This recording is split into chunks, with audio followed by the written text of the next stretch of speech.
All right, guys, well, I'm back today with another video about some MIRA safety, or in this case, MIRA tactical products. If you follow the channel, you'll know I've recently did some reviews on a lot of their gas masks, and they designed their gas masks for shooters specifically in mind.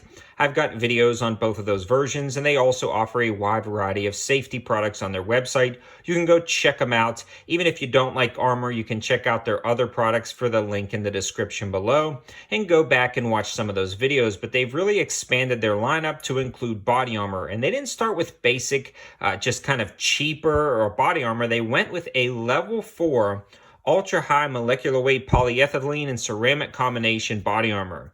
This will stop up to a 30-06, and this is going to be an impressive set of armor, not because of what it can actually stop, but because of the price as well as the thickness and the weight. This weighs 5.9 pounds, which is incredibly light for level 4 armor. Again, level 3 plus armor is pretty cool. It stops a lot of things, but level 4 is going to be even better than that. And a lot of times that level 3 basic armor that you'll find in ceramic and steel kind of gets defeated with certain types of rounds. It's going to be very hard to defeat this with pretty much anything on the market unless you start talking about very extreme rounds. Maybe like 300 wing mags, 50 cals, 338 Lapua, stuff like that. But 30-06, 308, even fast flying 223, 556, this should stop. So this is also really thin, and that's going to be another key feature of this armor. When we're talking about weight and the thickness of armor, it really determines how much you're going to wear this or when you're going to wear this. If you've got really thick armor, a lot of times it's going to be rather annoying to shoulder your weapon or sit in a car. And you guys can find all of the basic specs and features on their website. They've got lists and lists of what they're doing and all of the information on their website about this armor. Again, I will link that in the description below. And the other cool thing about this armor is it comes in at $250 a plate. So it's not the cheapest in the world, but it's nowhere near the most expensive. Again, when I've looked at other ultra high molecular weight polyethylene body armor, the prices do climb up. And again, this is a combination of the both.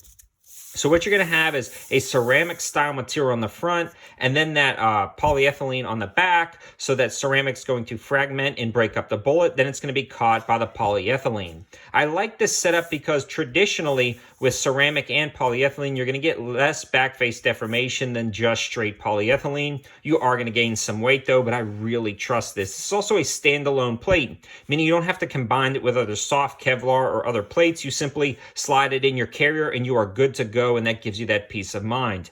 The other cool thing about this design is when you have ceramic on top and the polyethylene on the back, the ceramic breaks up the bullet, and again, the polyethylene catches it, but it also catches the spalling. If you're familiar with steel armor and things like that, it's going to hit and explode, and shrapnel will go everywhere. This plate is naturally going to catch it, and the spall protection is built into the design of the plate. So as it's taking rounds, it's going to be absorbing the spalling, and that is pretty good. This has multi-strike capabilities, and the coolest thing about this whole video is we're going to take this down to the range and test it. I am really pumped because they did send it over for us to shoot up and destroy and see what it can actually stop. I'm not going to pull any punches, and I am going to bring a chronograph so we can measure exact velocities. Let's head down to the range, shoot this thing, and see how it does.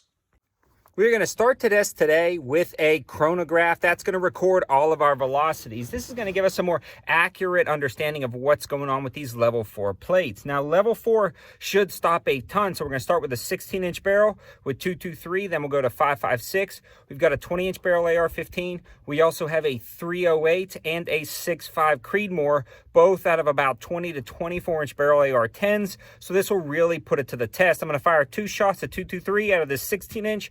And then I'll talk about the velocities after I take those shots. Then we'll go look at the damage.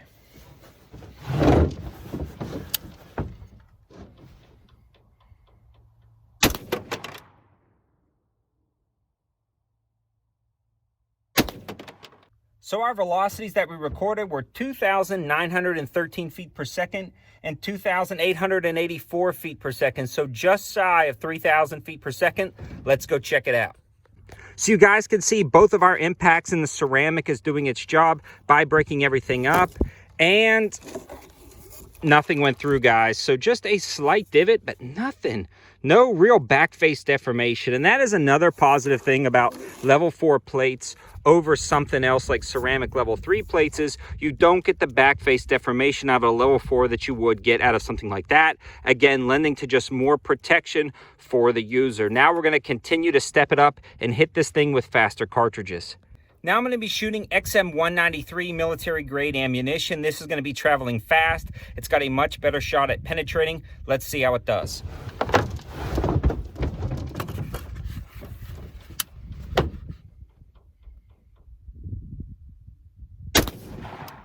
So you guys can see here the hit was pretty close. Again, the ceramic is doing its job, and you can clearly see no penetration right here.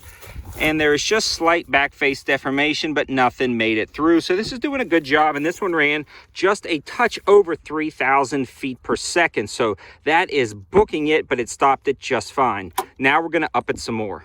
Now we're going to hit it with a 24-inch barreled 308 out of this AR-10. They're traveling right at about 2,750-ish feet per second. This is going to pack a hard hit at a fast velocity. Let's see if this plate can handle it.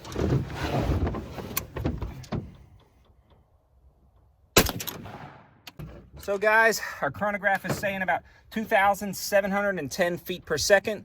Let's go check it out. So here's our hit right here. That one hit hard and it stopped it. Now you definitely can see more back face deformation on this guy. It's bulging a little bit, but that stopped a long barrel 308. That is pretty darn impressive if you ask me. The other thing I want to mention is this plate is holding together very well, and it's maintaining a lot of the ceramic. Now, a lot of times these plates, or plates in general, lose certifications once they get hit once or twice, but you can see 4 hits in, and we're doing amazing. And the plate is really holding its form well. Now we're going to hit this plate with a 6.5 Creedmoor cartridge, a very fast flying cartridge with a good ballistic coefficient at a distance, a very popular round, so something you could potentially encounter, again, out of a very long barreled AR-10 style platform from Palmetto State Armory.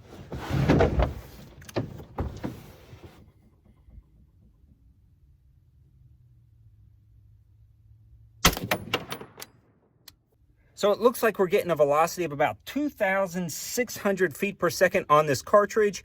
Again, a solid impact. Let's go check it out.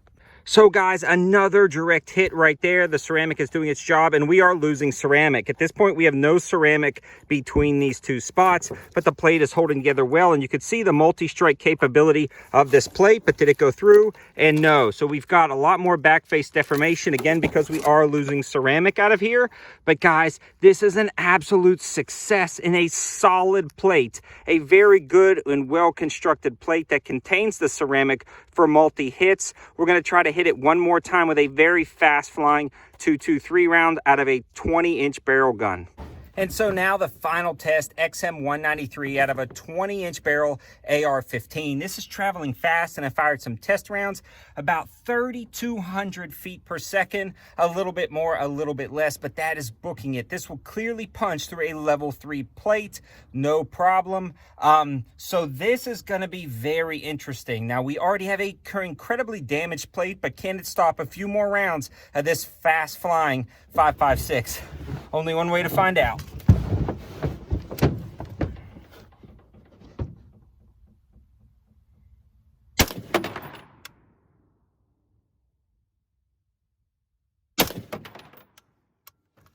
So here are 2 hits right here and right here. Let's take it off. And it stopped it, guys. I mean, I can't believe that. And the back face deformation is not that bad. Now, at this point, we've lost almost all ceramic in this plate, but at the top and maybe the corner, but you can see all of the hits, yet this still retains its form. That is just insanely impressive to me. This is awesome. Just a solid plate for the money. So guys, the proof is right here, and man, did this do well. And again, it held its shape perfectly. It started losing ceramic in between shots. Definitely felt it lose ceramic right here, but it still actually holds the ceramic around these areas and up through here. So that is really good. You can see all of the shots this actually took, and it still continued to stop shots from a 6.5 Creedmoor, a 308, and a fast flying 223. No issues whatsoever. The other thing is when I did have both of these plates in the carrier, it was very comfortable. It was easy to shoot. And again, I've shot other ceramic plates. Granted, they were cheaper plates, but they were thicker. And that gets a little bit cumbersome when you're shouldering your weapon and things like that. So having a thinner plate is very nice. And guys, these are very thin compared to other plates in the market. Again, the best thing I would recommend is kind of compare things apples to apples. You can, whatever plates you were looking at, look at the thickness and then look at these, and you're going to be pretty surprised how thin, lightweight these are for the price. And again, the proof is in the pudding. We really shot this up and it worked great. So I could definitely recommend the plates. Seems like they're going to be an absolutely great option. I've got one left, so I'm going to be throwing it in a carrier. Maybe I'll get a second one at some point because I like these plates. I trust them now, especially after I shot this thing with all of those rounds. I am pretty darn impressed. Thanks for watching, guys. Have a good one.